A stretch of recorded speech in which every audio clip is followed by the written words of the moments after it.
এই হলো বিষয়। এখন দেখো, তাইলে এইভাবে আমরা রেখে দিব।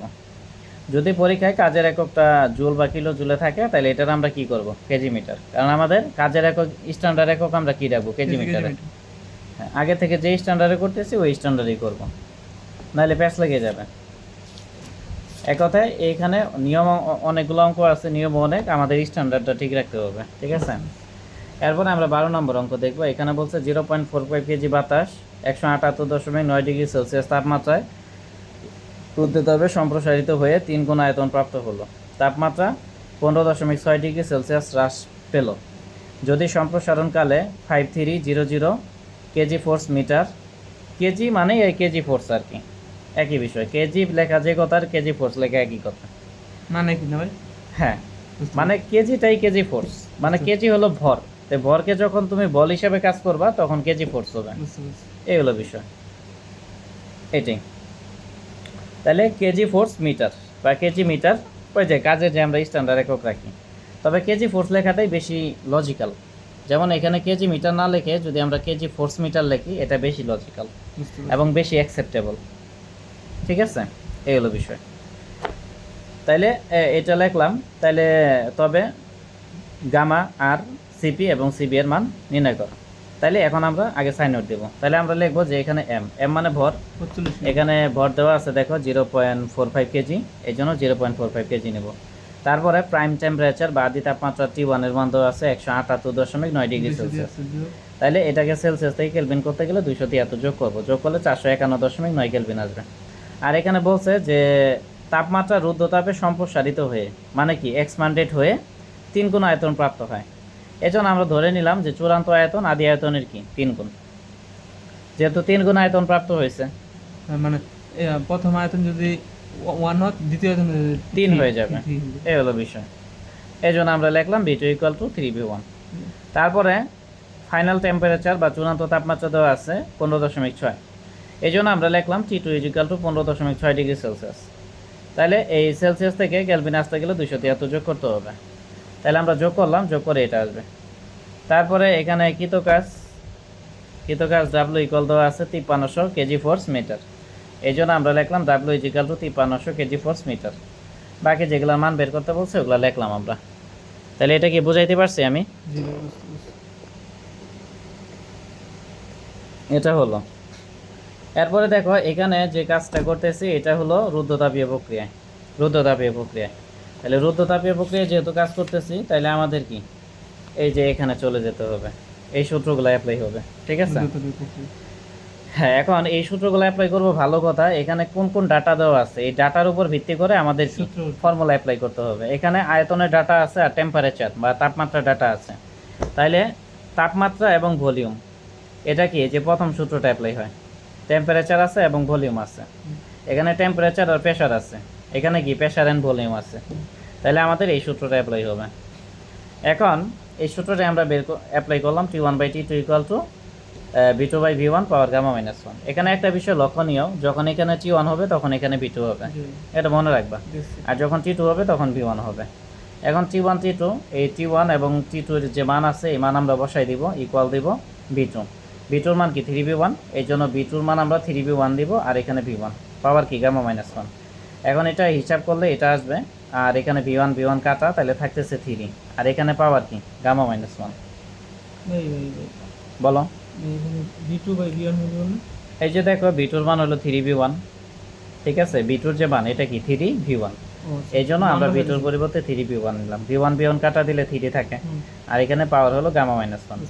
এখন আমার টার্গেট হলো গামার মান বের করা। তো এখানে সব থেকে প্রবলেম করতেছে কি 3 ভিত্তি, তাহলে 3 ভিত্তিকে ভ্যানিশ করব। এখন ভিত্তিকে ভ্যানিশ করে কার মাধ্যমে? অবশ্যই লগারিদমের মাধ্যমে। ভিত্তিকে লগারিদমের মাধ্যমে ভ্যানিশ করা যায়। তো এখানে কত ভিত্তি আছে? 3 ভিত্তি, এই জন্য আমাদের উভয় দিকে 3 ভিত্তিক লগ নিতে হবে। তো এইদিকেও আমরা 3 ভিত্তিক লগ নিছি, আর এটার সাথেও আমরা কি 3 ভিত্তিক লগ নিছি। বুঝাইতে পারছি? তাইলে এখন এখানে যা আছে তাই রাখলাম। এখন আমরা জানি লগারিদমের ক্ষেত্রে সূচককে কি করা যায়? সহগ করা যায়। এক কথায় 3 ভিত্তিক লগ 3 পাওয়ার কি গামা -1, তাহলে এটা মূলত কি পাওয়ার। তাহলে লগারিদমের ক্ষেত্রে পাওয়ারকে কি করা যায়? সহগ করা যায়। এই জন্য পাওয়ারকে সহগ করলাম, আর এখানে 3 ভিত্তিক লগ 3 নিলাম। এখন দেখো এখানে যা আছে তাই নিলাম, এখানে যা আছে তাই। আমরা জানি এ ভিত্তিক লগে এটার মান কত 1, One. তাহলে 3 ভিত্তিক লগ 3 এর মান কি 1 হবে সূত্র অনুসারে। এখন গামা মাইনাস 1 ইন্টু 1 এটা গুণ করলে কি গামা মাইনাস 1 হবে, এটা হবে।